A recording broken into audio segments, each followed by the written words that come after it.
Olá pessoal, bom dia, boa tarde, boa noite, eu não sei quando é que você vai ver esse vídeo, essa é a nossa última aula, infelizmente não deu para a gente fazer ela de forma síncrona, né, então tô gravando a aula aqui, para que vocês depois de assistirem, poderem fazer a última atividade, é a nossa última atividade avaliativa, até o dia 24 à noite vocês têm para fazer, tá? Então, nós temos uma aula aí no sexto B, sexto E, o sexto T e sexto U, a gente tem essa aula nas quintas e sextas-feiras, e é o final da nossa disciplina antes do lançamento das notas. Aí depois, as próximas duas aulas, a gente vai, na verdade, analisar as últimas questões, fazer prova substitutiva, questões e as provas finais para quem ficar de avaliação final, tá?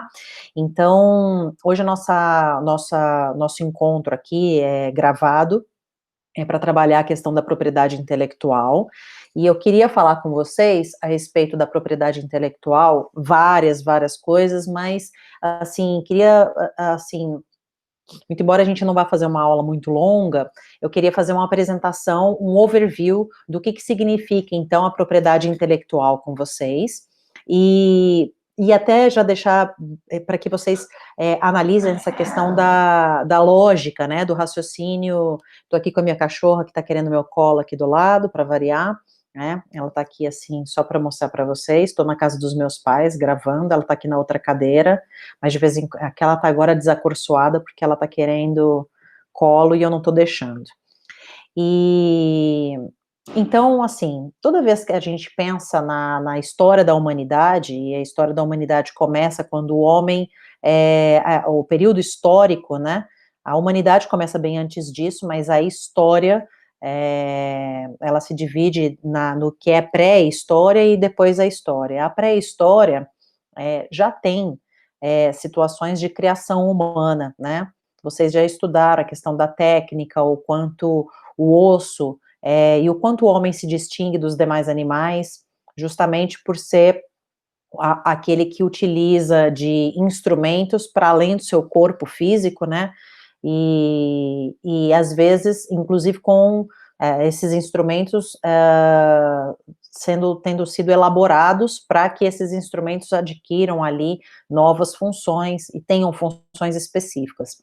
Então, a atividade intelectual humana, ela aconteceu desde sempre, e pensar na proteção do trabalho intelectual, tutela do trabalho intelectual, é uma coisa mais da modernidade, mas que não é desde a modernidade que isso incomoda ou que isso chama a atenção dos seres humanos, dos homens, né? Então, se a gente for pensar naquelas comunidades mais antigas, né, as comunidades primitivas, elas tinham e elas sabiam quem eram as pessoas que podiam ser responsáveis por fazer as gravuras, as pinturas, os vasos de barro, e isso desde sempre é creditado a autoria a alguém, né? Então, isso existe desde esse pensamento, desde que o homem, desde os primórdios, a gente tem esse olhar para quem é que pode criar, como é que isso pode ser feito, inclusive com diferenças de pinturas para distinguir entre as tribos, com diferença da forma como a arma era feita, da forma como o arco era feito, tipos de barcos, né? Então, você conseguia distinguir como é que as pessoas se comunicavam e de quem elas faziam, né, de como é que as pessoas se comportavam, e também as questões das pinturas, das marcas que eram deixadas entre das comunidades e entre as gerações. Então, isso daí, desde sempre, é uma situação que deve ser levada em consideração. Mas a gente tem que esse olhar para a tutela, né, em termos jurídicos,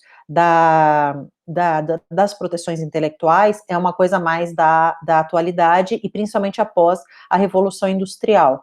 Então, eu vou colocar aqui, vou fazer uma apresentação, e vou colocar algumas coisas a respeito da história.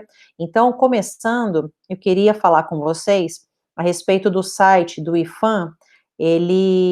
No site do IFAM, a gente tem né? Então, o IPHAN é o Instituto do Patrimônio Histórico, Artístico e Nacional.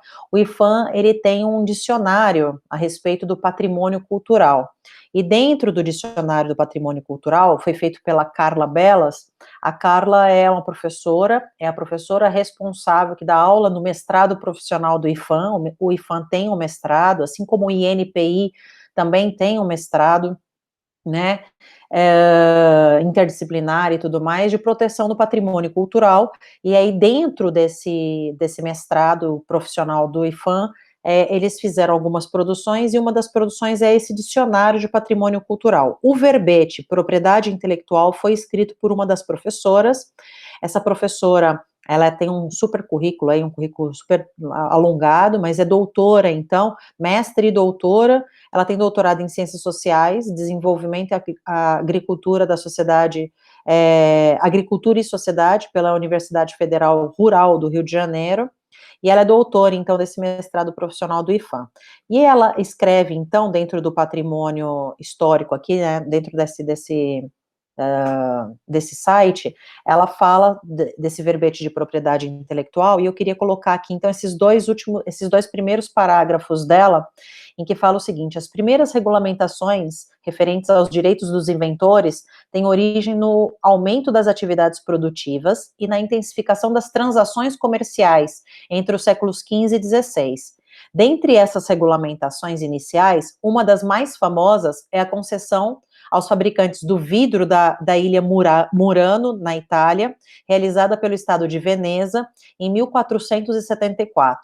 Então, quem nunca, né, visitou a ilha de Murano, eles fazem aqueles vasos, uns cachepôs, né, coisas incríveis, assim, com o vidro absolutamente colorido, inclusive até pingente, joias, né, que eles fazem dentro desse vidro. A partir de 1600, a concessão de direitos de exclusividade aos inventores e autores foi sendo consolidada, especialmente em decorrência do processo de desenvolvimento industrial. A Inglaterra foi responsável tanto pela primeira lei de patentes, que é o Estatuto dos Monopólios de 1823, quanto pela primeira norma legal referente aos denominados hoje copyrights, ou direitos do autor, que é o Estatuto da Rainha Ana de 1710. O Brasil foi um dos primeiros também países a proteger os direitos dos inventores, mais precisamente foi o quarto país após a Inglaterra, que protegeu a partir de 1623, os Estados Unidos a partir de 1790, lembrando que a Constituição dos Estados Unidos já traz proteção dos direitos do autor, mas a legislação é de 3 anos depois, né, a Constituição dos Estados Unidos é de 1787, a França, em 1791, lembrando que é logo depois da Revolução Francesa, então a Revolução Francesa é de 1789, e aí em 1791 a gente tem a primeira legislação que já trata dos direitos do autor. E no Brasil, ainda no período colonial, né, o Alvará de 28 de abril de 1809 foi promulgado por Dom João VI. Aqui, Dom João VI já estava no Brasil, né, vamos lembrar, aliás, 1808, aí depois vem 1822, quando ele volta, e aí tem a Declaração de Independência, né, a proclamação da independência brasileira, mas ele veio, então, em 1808, ele já está aqui no Brasil, e aí a gente tem esse primeiro alvará, e depois uma lei feita em 1830, aí já com o Brasil Império, e não mais no Brasil Colônia, e finalmente, em 14 de outubro de 1882, por Dom João II. Dom Pedro II, eu li a linha de cima ali, e depois pulei para de baixo. A análise dessas primeiras legislações evidencia a atualidade de algumas das suas normativas, em especial a definição de prazos de vigência e condições para concessão e exclusividade das invenções, e inclusive o reconhecimento de direitos de inventores de outras nações que passaram a gozar dos mesmos privilégios concedidos aos inventores nacionais. Então, olha só, desde há muito, é que a gente tem essa questão colocada. O Brasil foi um dos 14 países, né, que assinou a Convenção da União de Paris em 1883, então desde sempre o Brasil fez parte, né, como império ainda, né, a gente tem que lembrar que o Brasil, república é um pouco mais adiante, 1889, mas permanece, então, né, mesmo saindo do império e entrando na república, ele ainda permanece como um dos primeiros países a já estabelecer, então, tutela e proteção para as criações intelectuais. Então, a gente pode seguir dizendo, né, que a Convenção da União de Paris, ela é de 1883, é a CUP, né, e ela é o primeiro acordo internacional visando a proteção de patentes, de invenção e ainda de marcas, desenhos e modelos industriais. Com esse acordo, pretendia-se uma harmonização de diferentes legislações nacionais, tendo como base os seguintes princípios. E aí a gente tem aqui, então, alguns princípios que foram elencados ali, né, 4 princípios principais, né, os mais importantes, que é o do tratamento nacional. Isso quer dizer o quê? Que vai sempre se dar as mesmas vantagens, proteção e criação concedidos a nacionais, que também deveriam ser dados aos estrangeiros. A gente tem que lembrar que em 1880, a gente está numa fase em que as pessoas estão em grande momento de migração, né, aquele momento o ápice de dos movimentos migratórios, e a gente tem a entrada de vários estrangeiros vindo para o Brasil, né, principalmente italianos, o início da colonização alemã. Então, nesse momento, foi muito interessante a gente pegar 14 nações, 14 países, e quiseram fazer o quê? Uma uniformização de tratamento. E isso por quê? Porque, se a gente for pensar que cada país protege e tutela o direito da propriedade de um jeito diferente, ficaria muito estranho como dá para dar uniformidade? Então, nesse momento, o que se queria era um tratamento mais uniforme, né, uma proteção para essas pessoas, e que fosse uma coisa meio que uniforme. Claro que tinha várias mazelas, e uma das principais era o fato de que, como a gente estava no ápice da soberania nacional, a gente ainda não estava entrando na soberania popular, a gente estava nas soberanias nacionais, a gente tinha a situação de ainda alguns estados já serem, né, estados que escolhiam quem é que seria os seus presidentes, né, então no caso, por exemplo, nos Estados Unidos, a gente já tinha a Revolução Francesa acontecido, então a gente já na verdade a gente estava, aquelas idas e vindas, né, do Império se era Império ou se era República na França, mas a gente tinha, então, essa grande configuração de cada estado querer estar desenvolvendo a sua própria legislação. Então, de repente, você pensar uma coisa meio que uniforme, dar uma certa coordenação, era uma coisa muito importante. Mas, vamos lembrar que justamente pela configuração das soberanias, era muito difícil você fazer essa norma uniforme internacional ser cogente, ou seja, ser uma coisa obrigatória e, principalmente, sancionar quem lesasse ou quem saísse fora dessa legislação que fosse pensada de forma uniforme ali e internacional. Então, esse foi um grande problema da legislação, dessa primeira legislação internacional, né, que ela não tinha tanta força de sanção. Aliás, até hoje, muitos dos direitos internacionais e as questões das cortes, né, e das comissões interamericanas, por exemplo, das questões de direitos humanos e das questões de uma maneira geral, é o caráter sancionatório, que ainda não tem tanta eficácia assim, né. Bom, o segundo princípio é o princípio da territorialidade. A concessão de patentes e desenhos industriais tem finalidade apenas dentro dos limites territoriais do país que a concede, ou seja, ela não se estende automaticamente a todos os países signatários. O inventor precisa solicitar registro e se submeter às normas e aos trâmites burocráticos em cada um dos países que deseja proteção. E também aquela questão, a não ser que ele busque a proteção regional, então, no caso, proteção na comunidade europeia, na Europa, né, das comunidades em geral. Mas pelo menos você pensar que mais ou menos vai ser uma legislação meio que uniforme, uma proteção meio que uniforme, e aí você pedir em cada um dos estados, né, que você quiser.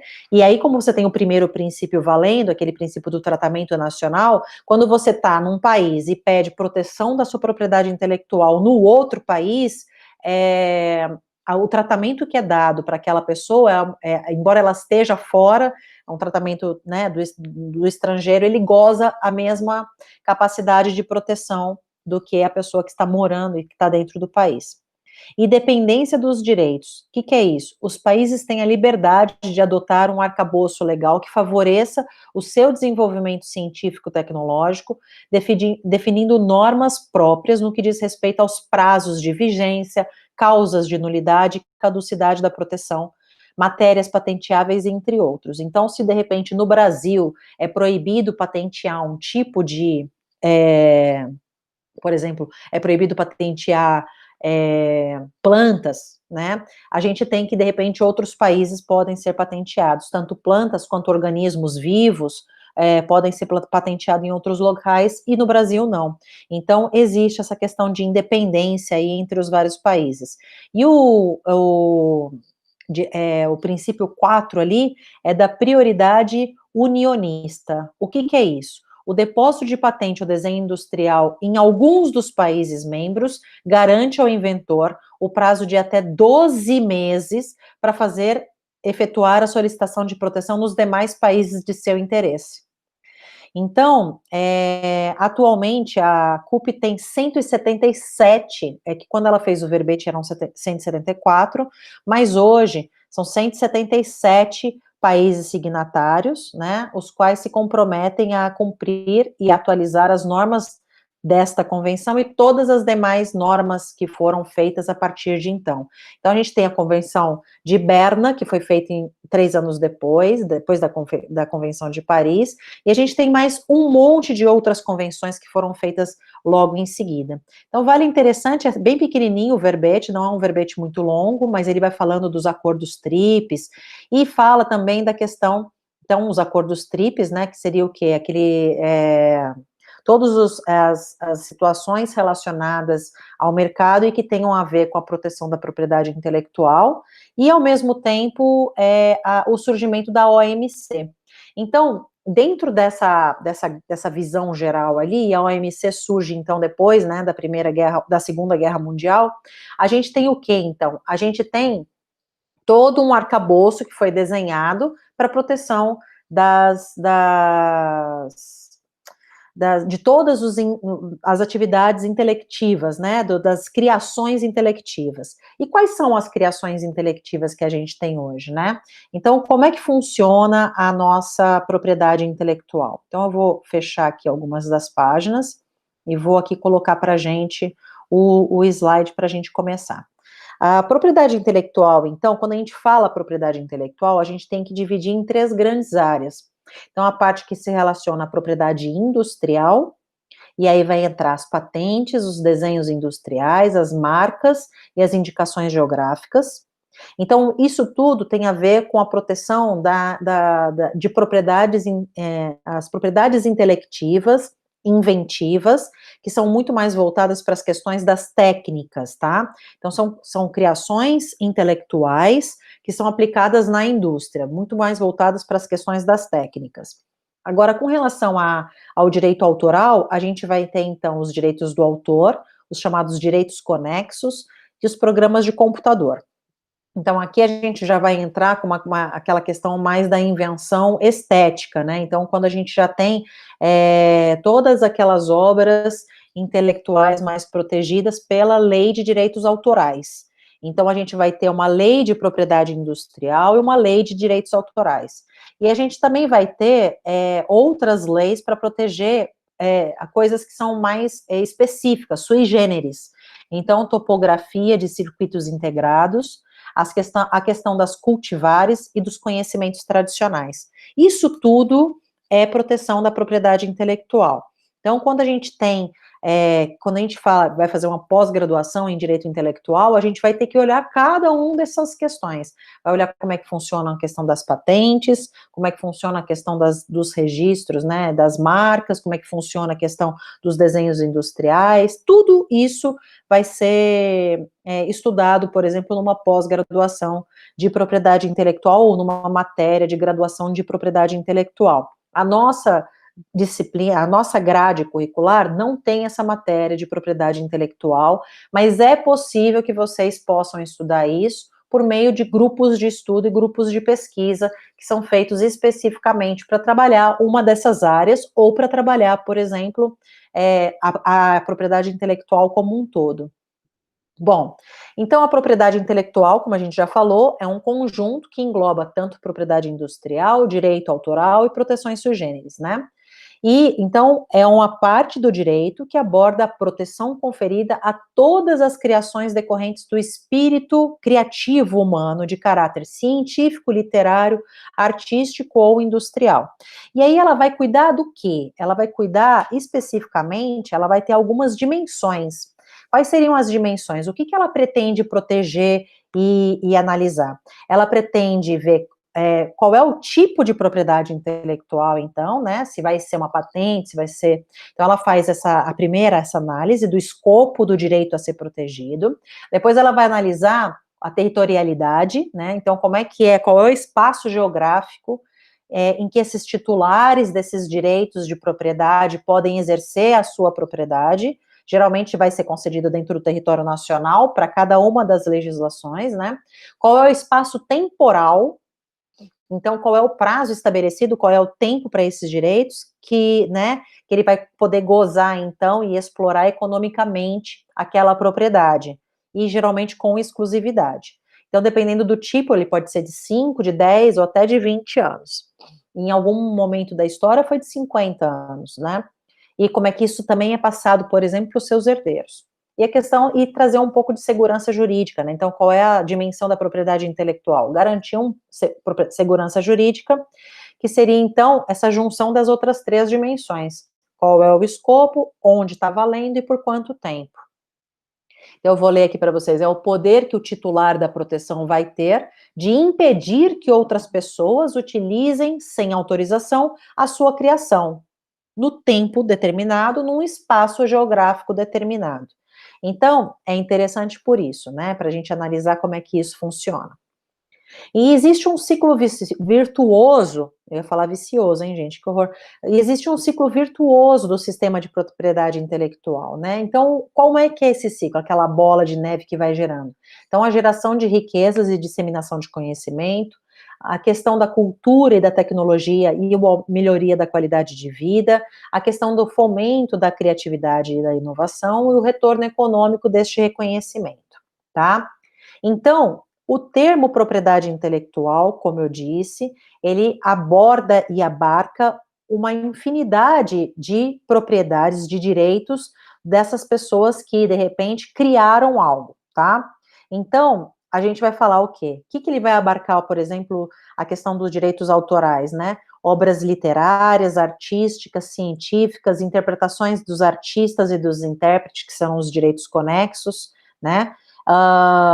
Direitos conexos ao do autor, não é do autor, mas é conexo ao do autor.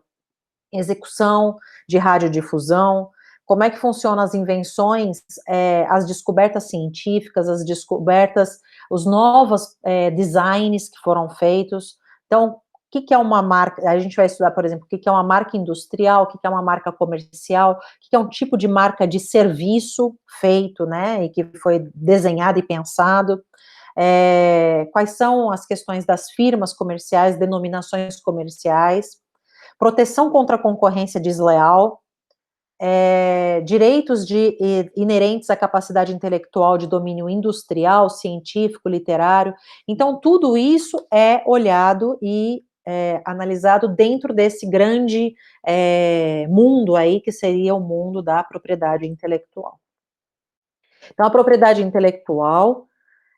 então, a lei que regula a propriedade industrial, e agora a gente já vai entrar direto na propriedade industrial, tá? Então, aqui, quando a gente está falando desses três, a gente está falando da propriedade industrial, autoral e a proteção sui generis. Então, eu vou falar um pouco de cada um, trago alguns slides para vocês, só para a gente comentar esse amplo, dar essa abertura maior aí, da propriedade, dos três tipos de proteção intelectual, de propriedade intelectual. Então, a propriedade industrial é a primeira que a gente vai estudar. A lei é de 1996, a gente tinha antes uma outra lei, né, que é de 71, e ela foi refeita e reanalisada.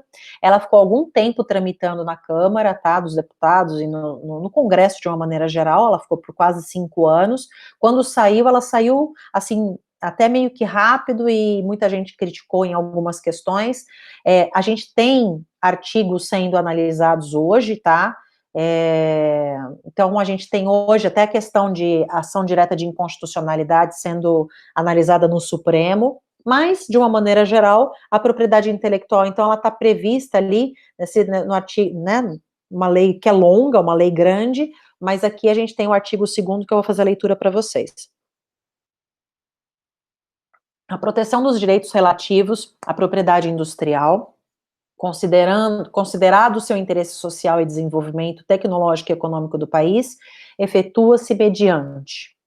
Então, ó, a primeira coisa que a gente precisa saber é o seguinte: os direitos protegidos, né, os direitos da propriedade industrial, eles já estão previstos na Constituição Federal, a gente vai ter um artigo, um slide sobre isso, e com relação à propriedade industrial, ele repete o artigo da Constituição de 88, que fala que deve ser levado em consideração o interesse social e o desenvolvimento tecnológico e econômico do país. Então, levando em conta isso, a gente vai fazer o quê? Concessão de patentes de invenção e concessão de patentes de modelo de utilidades. Então, a gente usa patente para invenção e modelo de utilidade. Quando a gente está falando de interesse social e interesse tecnológico, econômico, desenvolvimento, por exemplo, quando a gente está falando agora de patente de invenção e de modelo de utilidade relacionada a questões da Covid-19, a gente já está lá no INPE, então, dizendo o quê? Vamos dar prioridade. Então, aqui, ó, por exemplo, ações do INPE ao combate ao Covid-19. Quando você clica no INPE para ver isso, ele está falando o quê? Que já que se você criar qualquer coisa que funcione, ou que ajude a organizar, então a gente vai ter um trâmite prioritário de patentes, a gente vai ter análise mais rápida ali e tudo mais com relação a programas de computador, né? Então, tudo que puder ser colocado, e o INPI já está dando esse gás, inclusive falando, olha, qualquer coisa relacionada à Covid, você vai ter uma rapidez, solicite essa análise prioritária, né, ó, clique aqui para conhecer as modalidades de trâmite prioritário. Então, isso é por quê? Justamente porque, inicialmente, a gente tem, então, uma designação dizendo que vai ser levado em consideração o interesse social, e é de maior interesse que uma patente de uma invenção ou um modelo de utilidade de alguma coisa que possa ajudar na profilaxia ou no combate mesmo, né, um novo tipo de remédio, alguma coisa assim, precisa ser feito rápido. Então, patente é dada para invenções e modelos de utilidade. Já com relação a marcas e desenhos industriais, a gente vai ter concessão de registros, tá? E a propriedade industrial também vai analisar a questão de repressão às falsas indicações geográficas e repressão às concorrências desleais. Pessoal, todos os lugares vai ter um linkzinho aqui, ó, se você clicar, tem alguma coisa, tá remetendo a algum site muito legal aí que que vocês possam pesquisar, tá? Então, minha sugestão para vocês sempre é que vocês, depois que forem receberem esse PowerPoint, vocês cliquem, então, nesses links. Lá no final do nosso PowerPoint também vai ter um link para que vocês analisem e acessem todos esses documentos que foram aí, que me ajudaram a compor esse PowerPoint, tá? Deixa eu só voltar aqui, que eu quero ver mais ou menos quanto tempo eu já estou gravando. Estou gravando há 23 minutos já, então vamos lá. Então, o que é a propriedade industrial relacionada à patente? Então, a patente, ela é uma forma de você garantir uma invenção, né, que é a propriedade sobre uma invenção, ou a propriedade sobre um modelo de utilidade, né, que vai ser usado de maneira técnica e industrial. De acordo com os dados da Organização Mundial de Propriedade Intelectual, que então a gente fala OMPI, mas que em inglês é W, né, WIPI, IPO, né, que na verdade é o contrário. Então a gente tem a WIPO, né, de acordo com os dados da Organização Mundial de Propriedade Industrial, cerca de 70% do conhecimento disponível em documentos de patentes está disponível somente nestas publicações, e não em artigos científicos, teses ou dissertações, que correspondem às fontes mais usuais de consulta sobre projetos e linhas de pesquisa. Então, olha que muito louco isso. Na verdade, a gente tem os pedidos de patente feitos nos institutos, né, de proteção da propriedade industrial, o Instituto Nacional de Propriedade Industrial, no caso os INPEs, e é ali que você vai escrever e você vai dizer o que você está fazendo, o que você inventou e como é que você inventou aquilo. Então, você apresenta um projeto da sua invenção. Nesse projeto você vai descrever absolutamente tudo que você colocou ali na invenção, como é que ela funciona, o que ela serve, para que ela serve. E é interessante porque a maior parte dos conhecimentos e das criações está no INPI, tá nos pedidos de patente. E a gente fica procurando a questão da invenção e da criatividade, da criação, nos artigos científicos. Geralmente o artigo científico ele é feito depois que já foi solicitada a patente e tudo mais, né? Alguns não escrevem. Então, você, de repente, já está seguindo para outras questões, ou está já seguindo ali, e nunca escreveu nenhum artigo sobre isso, né? Então, há várias formas de se garantir a proteção de um objeto de pesquisa ou qualquer outra atividade inventiva, e a patente é a mais usada. O sistema de patentes ajuda a assegurar um retorno financeiro, sem o qual muitas pesquisas seriam economicamente inviáveis, por causa do risco de investimento ser alto. Então, e aliás, um dos problemas do Brasil é justamente esse, né, o fato do INPE ser um instituto que demora demais para dar a resposta a respeito da patente, e o gasto que você despende ali para fazer esse registro e para depois, registro não, fazer esse pedido de patente e depois conseguir esperar e conseguir toda a viabilidade, e ao mesmo tempo, o tamanho, a estrutura desse instituto não é uma instituto, ele na verdade tem muita demanda ali para pouco braço, né? Então isso é um problema não só nisso, mas em vários outros institutos do país. Se a gente for pensar, por exemplo, no controle da fronteira terrestre do Brasil, meu Deus do céu, né? Como é que a gente vai fazer a análise da proteção da fronteira terrestre com o tamanho das pessoas que estão, por exemplo, né, da guarda florestal, de polícia rodoviária, de polícia federal? Complicado, né? Então, esse é um problema não só do INPE, mas de todos os outros, né, da administração pública de uma maneira geral. O sistema de patentes ajuda a assegurar o retorno financeiro, isso eu já li, garante a exclusividade do inventor, promove a divulgação dos resultados que podem ser consultados por outros pesquisadores com interesse em desenvolver pesquisas relacionadas. Então, é interessante, porque se você tem acesso ao projeto e a explicação de como é que aquele determinado instrumento funciona, você pode pensar se você, né, então a partir daqui, eu sigo daqui com uma pesquisa aplicada em outras áreas. O que é uma patente? A patente é um título de propriedade, tá? É um título que protege uma invenção ou uma nova utilidade para algo que já existe. Por isso, temos a patente de invenção e a patente de modelo de utilidade. Para que uma invenção possa ser patenteada, ela deve preencher 3 requisitos. Ela precisa ser nova, invenção é algo novo. Ela precisa ter uma atividade inventiva, então não adianta simplesmente, nossa, inventei uma planta. Não, meu amigo, não foi você que inventou, a planta já existia, né? E uma aplicação industrial para aquilo ali. O prazo de proteção da patente de invenção é de 20 anos, e o do modelo de utilidade é de 15 anos. Existem também 2 tipos de invenção, as chamadas invenções radicais, que que são aquelas totalmente inéditas e inovadoras, e as incrementais, que partem do que já existe para melhorar a qualidade e a utilidade e a funcionalidade. Ambas podem ser patenteadas, tá? Aí eu coloquei 2 links aí para vocês, bastante interessantes também sobre isso.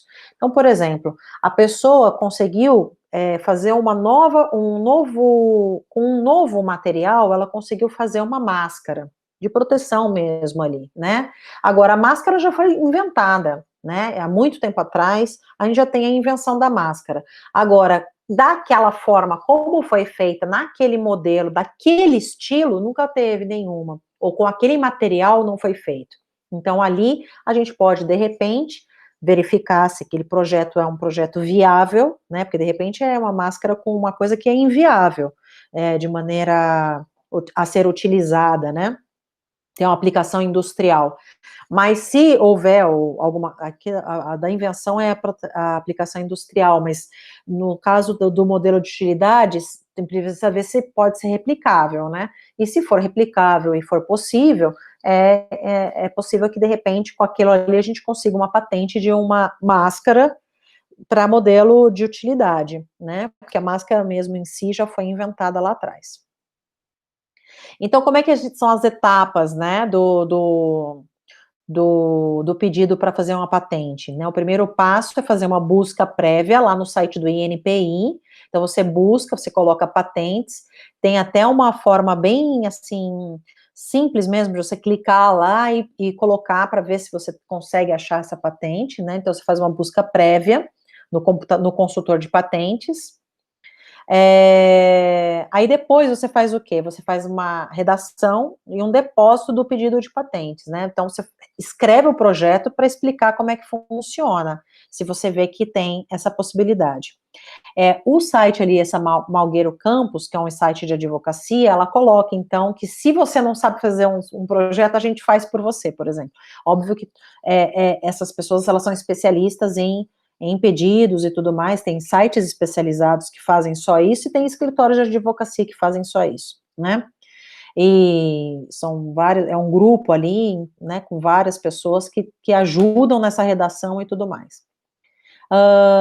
E quando, por exemplo, um inventor independente não consegue escrever tudo que inventou, não consegue escrever o pedido ele pode procurar uma instituição, por exemplo, uma faculdade, né, que tenha um NIT, o NIT costuma auxiliar nessa solicitação, né, e inclusive até fazer um convênio com a pessoa para, de repente, ou um convênio, um acordo, enfim, né, uma parceria para dar esse suporte técnico para a escrita do documento e aí depois passar, né. Então, aí o requerimento de exame, né, e depois, aí a gente vai ver se vai ter pessoas envolvidas, e aí a finalização do exame. Então, olha só, ali você primeiro faz análise, né, busca para ver se vai ter o depósito, faz o depósito e faz o pagamento. Aí depois você tem o exame formal, obrigatório, de conferência desses documentos. Então, é óbvio que o Instituto Nacional vai analisar se aquilo ali que você está pedindo para patentear é patenteável ou não. Aí vai ser feita uma publicação, momento em que é datada a real intenção de registro de uma marca ou de um patente. Aqui está a marca, né? Acho que eu colei errado aqui, hein, gente? Exame técnico. Aí, eu acho que esse negócio do ABCDE não é de patente, gente. Errei, era de marca. Peço desculpa, aí vou ver se eu dou uma arrumada no PowerPoint antes da gente seguir para a coisa. Eu gravei aqui a aula e depois que eu vi. Bom, e aí depois eu volto, tá? Eu arrumo lá o PowerPoint para vocês. Qual que é a diferença entre você ter um desenho industrial e uma patente, tá? O desenho industrial é a aparência do objeto, enquanto a patente, geralmente a proteção da patente é a funcionalidade do objeto. O desenho industrial, ele tem uma natureza essencialmente estética, e o seu registro não protege quaisquer funções técnicas do dispositivo no qual é aplicado. Para que ambos fossem protegidos, os produtos, né, o produto fosse protegido tanto com a patente quanto com o desenho, precisaria de uma patente e de um desenho industrial concedido. Então, às vezes você tem uma criação e essa criação Então, você tem que fazer uma patente da sua invenção. A hora que você inventou e patenteou, aí depois você foi melhorando e foi aprimorando o seu desenho industrial ali. Aí, o certo seria você fazer um registro de um desenho industrial. Por quê? Porque o desenho industrial, ele traz um caráter mais estético. Então, existe uma contribuição, e ali você vai mostrar o que é que o que que aquilo ali tem de diferente, né? Então, é uma forma plástica ou ornamental de um objeto ou um conjunto ornamental de linhas e cores que pode ser aplicado a um produto, proporcionando um resultado visual novo e original à sua configuração externa e que possa servir para tipo de fabricação industrial. Então, um desenho industrial, ele acaba sendo registrado para garantir um retorno dos investimentos em design e pesquisa de opinião. E por que é importante registrar um design, um desenho industrial? Para evitar que os competidores copiem o novo produto e vendam com o menor valor. Então, afinal, não foram onerados com o custo da arte da criação. Dessa forma, o seu titular será o único habilitado a produzir e comercializar aquele produto, porque ele é um produto novo, gente. Então, por exemplo, essa Federal do Rio de Janeiro, junto com a Embrapa, fez essas embalagens para proteção das plantas, de fruta, né, de verdura. Então, e uma encaixa na outra, uma coloca ali. Então, isso aí é uma caixa, e ó, vocês verem que elas são de vários tamanhos, podendo uma encaixar na outra. Então, aí você coloca uma em cima da outra e não machuca a fruta. Então, isso é uma coisa que é um desenho industrial, né? Então, desenho industrial é um título de propriedade temporária otorgado pelos estados aos autores e às pessoas físicas ou jurídicas detentoras dos direitos sobre a criação. O que é uma indicação geográfica? A indicação geográfica, ela pode ser de dois estilos. Então, sabe quando você fala assim, eu comprei, então, é um vinho, eu comprei uma champanhe. Então, champanhe é porque vem de Champagne, lá da região da França, que é especialista em fazer espumante, né? Agora, que é diferente de você simplesmente falar um espumante. Então, a indicação geográfica, ela pode ser de dois estilos. Ou ela é da procedência, ou ela é da origem, tá?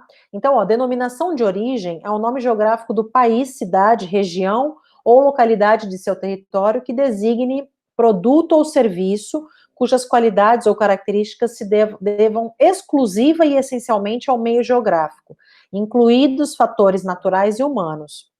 Na solicitação de indicação geográfica, de denominação de origem, deverá ser apresentada também a descrição das qualidades e as características do produto ou serviço que se destacam exclusiva e essencialmente por causa do meio geográfico. Então, olha só, pessoal, então assim, uma vez eu participei de uma banca lá na administração, no curso de administração, em que eles estavam fazendo uma indicação geográfica do cacau de uma região do Pará. Então, assim, então é chocolate da região X. Então, é interessante porque ali agrega, tem um valor agregado de você pensar, então você está comprando o quê? Um chocolate belga, né? Olha que interessante, o chocolate belga, um relógio suíço. Então, assim, e aí você tem a indicação, então, né, de qual é a origem. Ou a indicação de procedência. É o nome geográfico de um país, cidade, região ou uma localidade de um território que se tornou conhecido como centro de produção e fabricação ou extração de um determinado produto ou prestação de determinado serviço. É importante, então, é aquela quando a gente fala, por exemplo, né, o vidro de Murano, né, então a gente está falando, né, de uma coisa que vem de um determinado local, no caso da Itália, né, da ilha de Murano. É importante lembrar que, no caso da indicação de procedência, é necessária a apresentação de documentos que comprovem que o nome geográfico seja conhecido como centro de extração, produção ou fabricação desse produto. Então, olha que interessante. A gente tem aqui as principais denominações, então aqui a gente tem denominação de origem e indicação de procedência. De denominação de origem, a gente tem o camarão da Costa Negra, O café da região do Cerrado Mineiro, aí vem lá, né, vem de origem do Cerrado Mineiro, eu quase falei proveniente aqui. Vinho de origem dos Vale dos Vinhedos, né? O ouro rubro, que é o quê? A questão de mel, né? Da características químicas e farmacológicas únicas no mundo, a própolis vermelha, né? Não é mel, é própolis, produzida nos manguezais dos estados de Alagoas. É um produto que teve sua indicação geográfica, e aí vai continuando falando. Então, aqui, denominação de origem, são esse daqui, arroz do litoral do norte gaúcho. E com relação à indicação de procedência, né, a gente tem, então, a cachaça artesanal, né, que vem de Minas Gerais, os doces de Pelotas, né, o chocolate capixaba, e aí agora, então, por exemplo, eu estava falando para vocês do chocolate do Pará, né, o queijo mineiro, né, o queijo do Cerro, as goiabeiras que vêm do Espírito Santo, os vales da uva Goethe, né, então, que também é uma outra, o queijo da Serra da Canastra, então, o São João del Rei e a questão dos produtos ali, né, de metais São João del Rei, as pedras, né, e joias artesanais, então, das pedras opala. Então, aqui a gente tem, né, a questão do Espírito Santo, por exemplo, e o mármore do Espírito Santo, né, então, o mármore capixaba, a questão do algodão colorido, né, também lá na Paraíba. Então, todas essas questões aqui, a gente está falando de indicação de procedência, e quando você recebe esse selo de indicação de procedência, isso tem um valor agregado ao seu produto, né, ao que você está oferecendo, né. Então, quando a gente fala doce de Pelotas, né, uma vez eu fui avaliar uma faculdade lá em Pelotas, e aí, no último dia, a faculdade falou, mas agora eu vou levar vocês para conhecer os doces. Gente, a cidade gira, não é só isso, mas assim, tem umas 40 lojas de Pelotas ali que só trabalham com as questões dos doces, né? É uma coisa assim, absolutamente só focado nisso. Então, é uma questão bastante interessante. Agora, por último, a gente tem a questão das marcas. Eu deixei por final, porque eu queria até que vocês, se vocês estiverem vendo do computador, vocês olharem aí esse quiz que está sendo colocado aí nesse código de QR Code, para ver se vocês conhecem marca, né? Então, quais são os tipos de marca que a gente vai ter? Então, como é que a gente faz um registro de uma marca, né?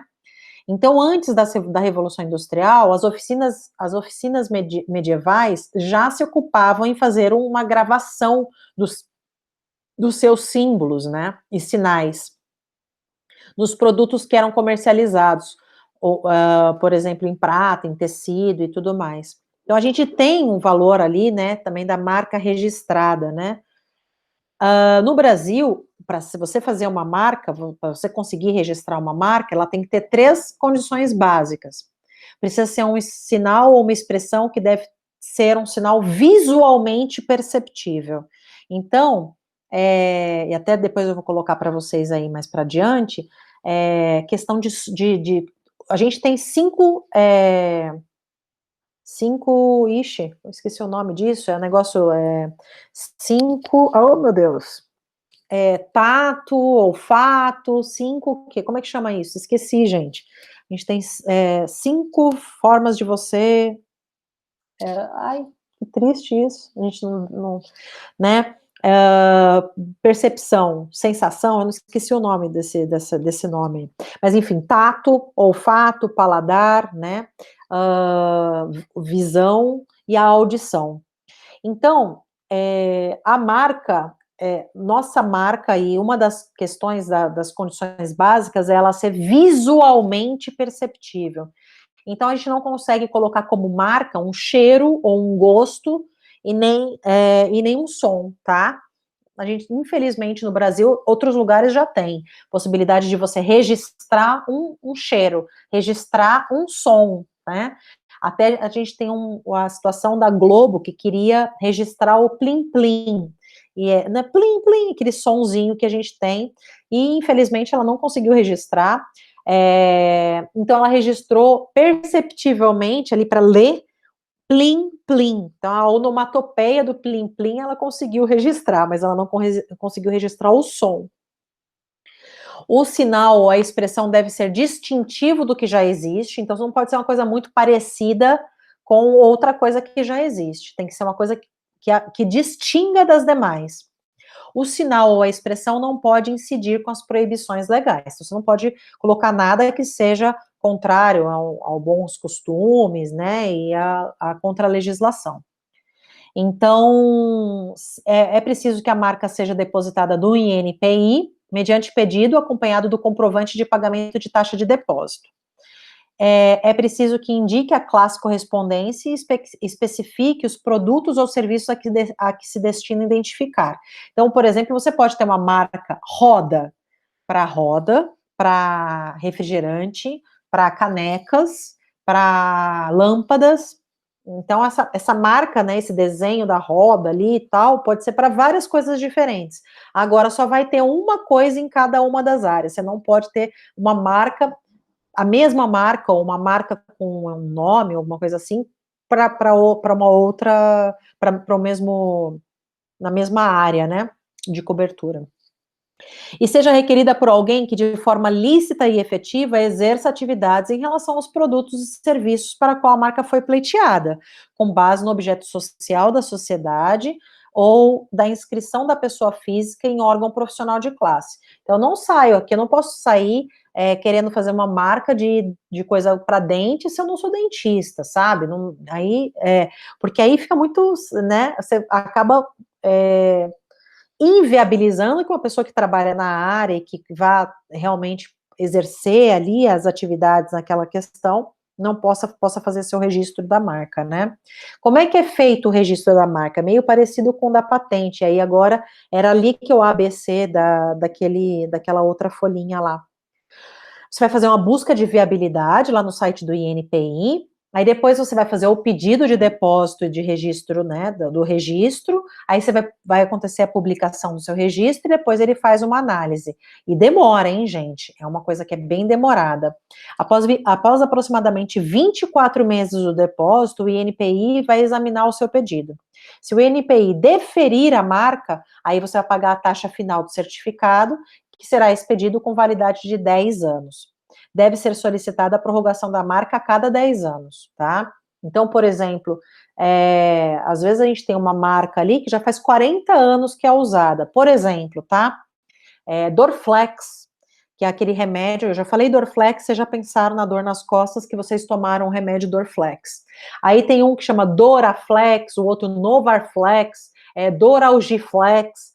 Então, assim, Dorflex tem 40 anos que tem essa marca já registrada, tá? Então, foi deferido que nada parecido com Dorflex pode ser registrado para remédio para dor nas costas, dor nos músculos. Então, Doraflex tem, sei lá, 5 anos, então não, pera lá, tem 40 que foi feito, então não pode ser, não é deferido. Então, a gente tem essas questões de que é preciso que só aquela pessoa, né, e que trabalha. Então, olha só, a busca é feita por forma técnica, por forma radical ou fonética, tá? Então, são 3 formas diferentes de busca que você tem que fazer. Quais são os tipos de marca que a gente tem? A gente tem marcas de certificação, por exemplo, a ABNT, a questão do selo da ABIC, né, de café, o Inmetro, tá? Então, as marcas coletivas são aquelas marcas que têm um grupo de pessoas ou da cooperativa. Então, Café, Cooper Colina, Cootec. Então, assim, tudo que for uma marca de cooperativa ou coletiva é um tipo de marca específico. E marca de produtos ou serviços, que são as mais comuns, né? Que identificam o quê? Ou produtos ou serviços, né, de uma determinada empresa ou uma determinada organização. E quais são os tipos de marca que a gente tem, tá? Então, a gente tem a marca nominativa, que é aquela que só tem o nome, tá? Então, uma letra específica, um jeito de escrever e um nome. Ela não vai ter muitos outros elementos, tá? Então, não vai ter cores, desenhos, aspectos artísticos. São formas basicamente formadas por palavras letras e números ou símbolos, porém sem estilização, tá? Registrando a marca como nominativa, você não protege o símbolo da marca, se é que um símbolo existe. Esse tipo de marca tem que ser o principal. Então, qual é, assim, então, Samsung, é só Samsung. Depois, se tiver um desenho para Samsung, você vai ter que fazer ou uma marca mista, ou uma marca com outras, né, a figurativa, e não a marca nominativa, de nome, tá? Esse tipo de marca tem como principal vantagem a flexibilidade no modo como será utilizada, facilitando inclusive a renovação do design. Você pode mudar, né? IBM pode ter outros desenhos, mas sempre vai ser o I, B e o M, né? A marca figurativa é só o desenho, tá? Então, ao contrário da figurativa, desculpa, ao contrário da nominativa, a marca figurativa só tem a representação gráfica, é o símbolo propriamente dito. Ao registrar um símbolo, você pode utilizá-lo individualmente ou em conjunto com a marca nominativa.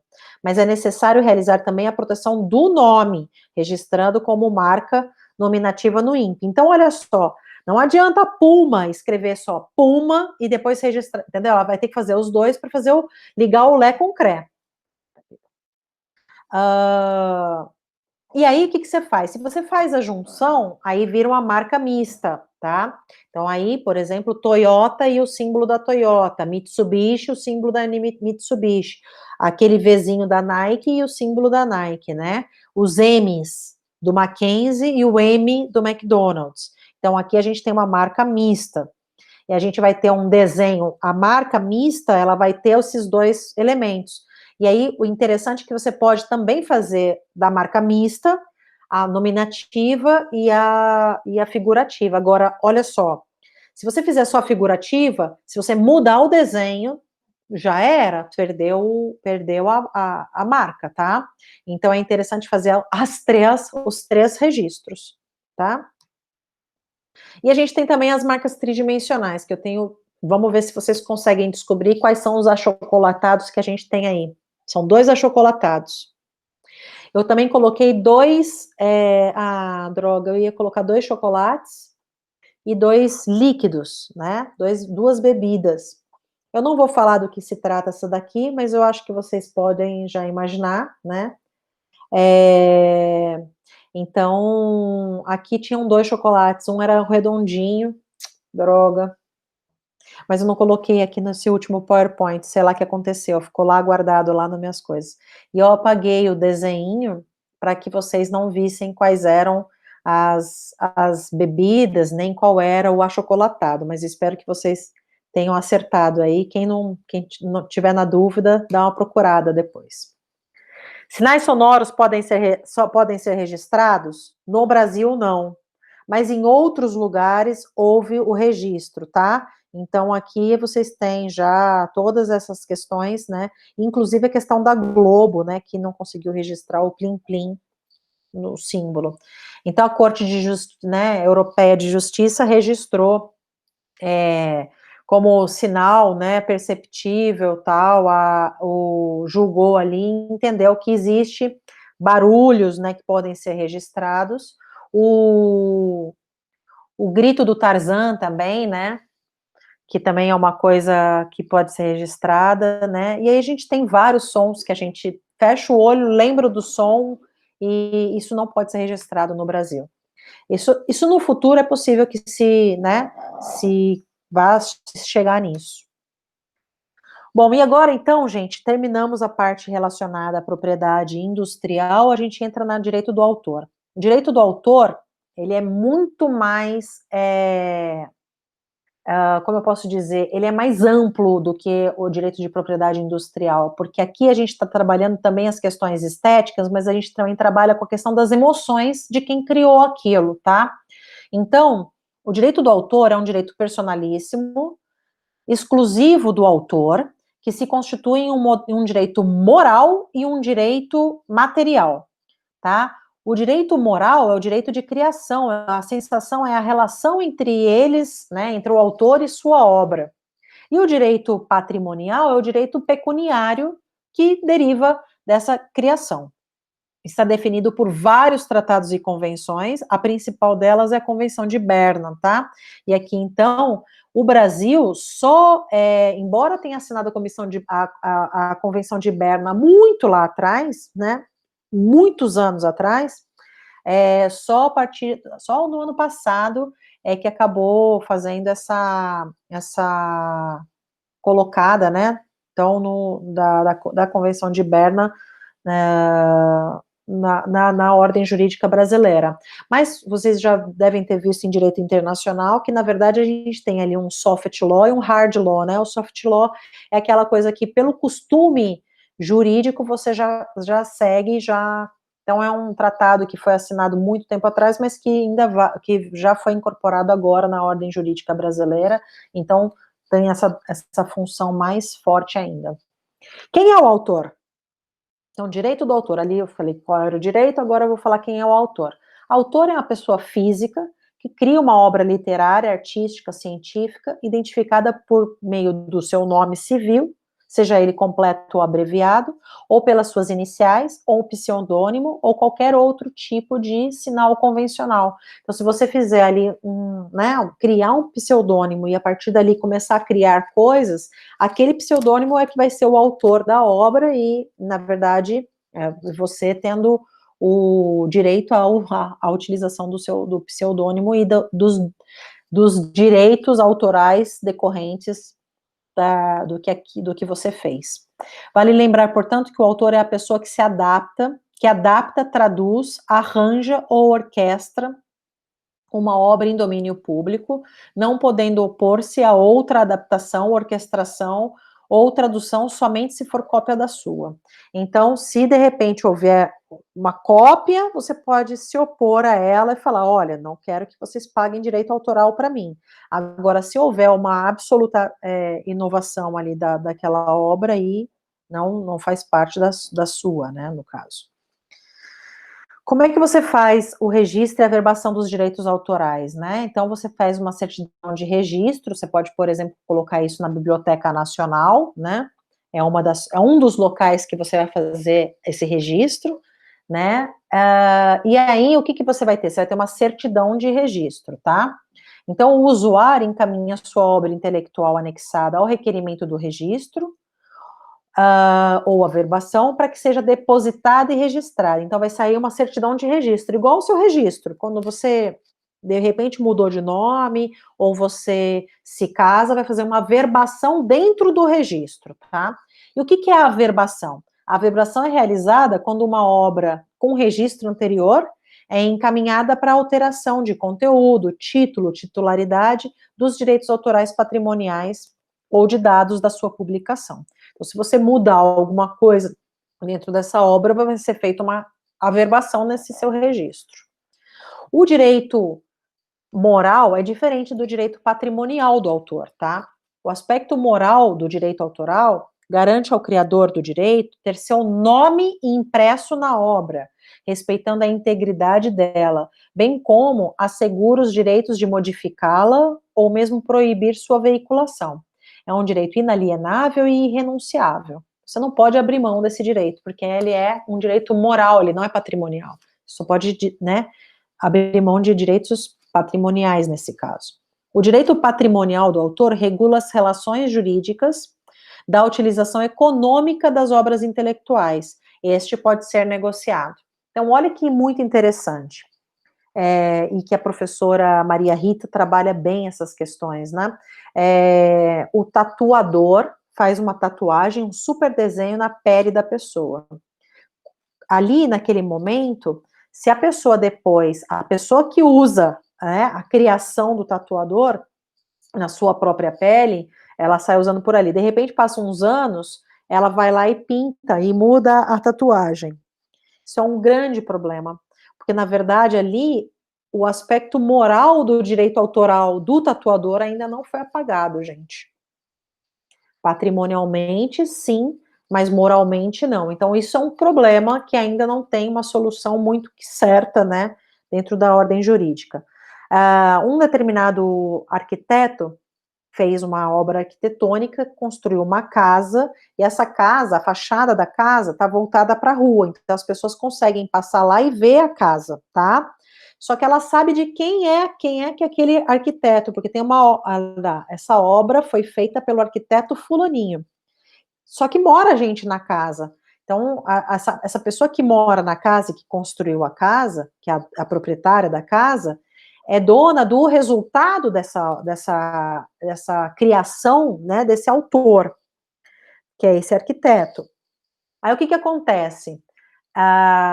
O arquiteto autoriza ela a morar, autoriza ela a tirar foto na frente da casa e a ser usado normalmente, mas, de repente, essa casa foi usada para fazer propaganda, tá? Então, no caso, por exemplo, a Souvenir, uma vez, usou uma casa bem bonita, estampada nas tintas da Souvenir. Então, vinha a foto da fachada da casa e com a cor pintada, que era a cor de dentro da tinta, digamos, né? Então, em vários lugares, mudava a cor da casa, colocando a tinta na cor que era da tinta. Bom, o que aconteceu? O arquiteto entrou, porque aí a Souvenir só tinha pedido autorização para o dono da casa, para o proprietário da casa, e não para o proprietário da obra arquitetônica que criou aquele conjunto que ficou esteticamente conhecido como aquela casa. Então, nessa situação, a Souvenir teve que pagar uma indenização, né, por ter usado essa fachada, que mesmo estando num logradouro público, não se desassociou do aspecto moral do direito autoral do arquiteto que fez a fachada da casa. A Nissan fez uma propaganda de um carro, e esse carro ele passava em vários lugares, e durante algum tempo ele ficou parado, né, na frente de um mural, na verdade de um grafite, que foi um muro pintado por uma determinada pessoa, e ficou ali o grafite atrás né, atrás do carro. E a propaganda era uma propaganda do carro, só que o grafite atrás. E ficou muito bonito, ficou muito esteticamente, visualmente, muito legal. Só que, na verdade, ali, o mural, todo colorido e pintado, acresceu em vendas para aquele carro, né? O carro é bonito, ok, só que ficou bonita a propaganda de um jeito que as pessoas quiseram comprar o carro, elas, né, sente aquele ímpeto. E aí, então, no caso, tiveram que pagar direito, né, indenização por ter usado, né, a apresentação ali, porque não pagaram direito nem patrimonial, nem moral do autor que fez a obra, muito embora a obra esteja num logradouro público, hein, gente? Então, uma coisa é você tirar uma foto de tudo ali, né, e tá fazendo parte do ambiente. Então, dentro disso daí, você não precisa pagar o direito autoral. Mas para utilizar, para apresentar para outras pessoas, aí sim você paga, né, o direito autoral daquela pessoa que fez aquela obra, mesmo que ela esteja numa via pública. Quais são os direitos morais do autor? Direito de a qualquer tempo reivindicar a autoria da sua obra e ter seu nome, pseudônimo ou local, né, ou sinal convencional indicado como autor na utilização desta. Então, deveria aparecer o nome de quem pintou o muro, de quem fez aquela casa, quem construiu o projeto arquitetônico, deveria estar vinculado ali. Essa pessoa possui o direito de conservar a obra inédita e garantir sua integridade, opondo-se a qualquer alteração que prejudique ou atinja o autor em sua reputação. Então, também, se você mudar a obra, né, fizer uma mudança dentro daquela questão. Um outro exemplo foi fotos ou pinturas que foram transformadas em fotos que foram colocadas na internet, e aí depois uma determinada capa de caderno comprou as fotos e colocou estampado no caderno. Ela comprou do banco de dados na internet, pagou para poder utilizar aquilo ali, só que pagou só para a indústria, para a pessoa da internet. A internet não pode, era para usar, mas não para vender como capa de caderno, entendeu? Então, assim, a gente também tem que ver que Você pode até autorizar, vender a sua foto, uma foto que você fez, ou uma pintura, para ser colocada, para que outras pessoas comprem, né? Então você pode, de repente, eu já comprei, teve uma outra professora que fez uma capa de livro linda, né? De Direito dos Refugiados, a professora Elisane, a capa do livro dela é uma capa de foto comprada de um fotógrafo. Agora, uma coisa é você vender sabendo que aquilo ali vai figurar dentro de um livro e que este livro vai ser vendido X exemplares e tudo mais. Então, cada pessoa tem uma obra de arte, que é a capa do livro. A capa do livro é tão linda que é uma obra de arte. Agora, uma coisa é você falar, não, eu autorizo e eu vendo a minha imagem, a imagem dessa pintura, para ser colocada na internet para ser vendida por R$5, R$6. Aí você paga R$5 e estampa ela num caderno e vende o caderno. Aí, pera lá, quantos cadernos você fez? 30 mil cadernos. Então, foi muito interessante, porque a decisão com relação a essas capas de cadernos, foi que deveriam ser recolhidas todas as capas de todos os lugares, e 12 mil cadernos iriam para o autor, a título de direito do autor, né? Com direitos morais garantidos, o autor pode alterar a obra antes ou depois de usá-la, ou retirá-la de circulação ou suspendê-la. Então, foi a situação aí de retirada dos cadernos, por exemplo, né? Isso pode ocorrer mesmo depois de sua circulação ou da sua utilização. O autor também poderá ter acesso a um exemplar único e raro da obra, quando se encontra em poder de outrem, para o fim de preservação da memória. Então, de repente, você fez aquela obra à mão, e de repente, sei lá, o que aconteceu, aquela obra foi parar em outro lugar, é possível resgatar isso. E quais são os direitos patrimoniais do autor? Compete ao autor o direito de usar e dispor da obra literária, porém não podemos copiar nada sem a licença prévia expressa do autor. Portanto, não era para estar separado não, gente, era para estar junto. Um monte de errinho que a gente vai pegando nas aulas, né? E agora fica gravado aí, um saco isso também, né, gente? Mas peço desculpa, esse portanto é junto, tá? Portanto, não há possibilidade de copiar ou reproduzir, parcial ou integralmente, editar, traduzir ou adaptar, sem citar quem é o autor, né, gente? Inserir um fonograma ou uma produção audiovisual. Distribuir ou usar direta ou indiretamente uma obra mediante representação, recitação, declamação. Você pode sair fazendo, usando, né? Colocando para adiante. Executar publicamente aquela música. Uma coisa é você estar ouvindo dentro do carro e outras pessoas estarem ouvindo, tá? Mas ali é uma execução privada, embora seu carro faça muito barulho, tá? Ó, figurativas aqui também, hein? Gente do céu, que coisa muito feia. Eu vou até corrigir aqui logo isso aqui, porque isso aqui tá feio. Aqui, figurativas, e cadê o portanto? Pronto, portanto. Então, pronto, ficou mais bonitinho agora. Ah, artificiais, meu Deus. Artificiais. Pronto, tá? Então, expor obras figurativas ou plásticas, armazenar, microfilmar ou incluir em base de dados, etc. Então, o autor pode fazer, mas você que não é o autor não pode fazer isso, tá? Aqui tem alguns links interessantes, da maior parte das coisas que foram colocadas.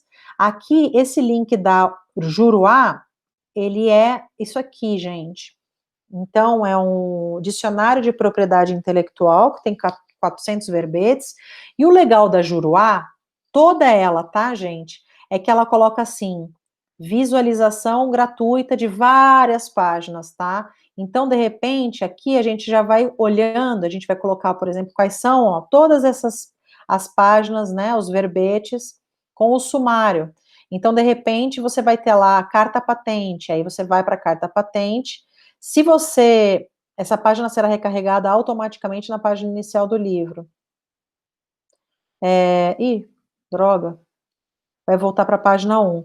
Mas aqui, o legal da Juruá é o seguinte, se você quiser, você pode comprar páginas dos livros, tá? Então, de repente, se você não quiser comprar o livro inteiro, a Juruá, ela permite isso.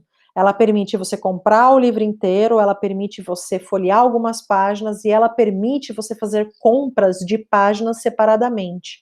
eu já fiz várias compras de páginas, porque o que acontece? Às vezes eu não quero ler o livro todo, ou não estou com dinheiro para ler o livro todo, e preciso ter acesso a alguma coisa. Então, a Jurá, ela permite essa compra, tá? Bom, aqui também que eu queria mostrar é um outro link, que é o da propriedade, da Associação Paulista de Propriedade Intelectual, em que aí você tem vários capítulos, né, e várias aberturas do que é patente, de como é que funciona a patente, de como é que funciona marcas, né, os tipos de marcas. Então, você tem ali bastante coisa para ser colocada, e todas elas estão nesse link final aqui de links interessantes sobre PI, tá? Então, desejo que vocês tenham aí uma excelente semana, né? Na nossa última aula, onde que eu tenho que entrar aqui? Pronto. Então, parar a apresentação. Nossa última aula, a gente... bom, tá gravando ainda e tudo mais, então, que agora eu olhei e falei, só falta não ter gravado, né? Então, desejo que vocês tenham uma ótima semana, tá? Esse vídeo vai ser subido aí hoje, é domingo, finalzinho do domingo. Não consegui gravar esse vídeo antes, gente, peço muitas desculpas, comecei 2 vezes e tive que parar para fazer alguma coisa, e aí ficou pela metade, fiquei triste, será que eu subo 5 links, será que eu subo um só? Então, eu peço desculpas por não ter subido tão cedo. Desejo que vocês tenham aí uma boa semana. A atividade de marca X é uma atividade muito simples, vocês vão ver que as primeiras perguntas são bem, assim, mas dá para vocês também darem uma pesquisada. Quem tiver algum tipo de dúvida, todas as questões foram tiradas do livro daquele Paranaguá e Reis, tá? Marcas e patentes, não, patentes e marcas, e então tá disponível para vocês lá no Moodle, é o capítulo 1 e o capítulo 2, então tá muito fácil de ser acessado também, e qualquer coisa vocês entrem em contato comigo, tá bom? Até então, nossa quinta-feira, quando a gente tem essa nossa última aula antes do lançamento das notas. Um abraço, fiquem bem e fiquem em casa. Vou parar de gravar.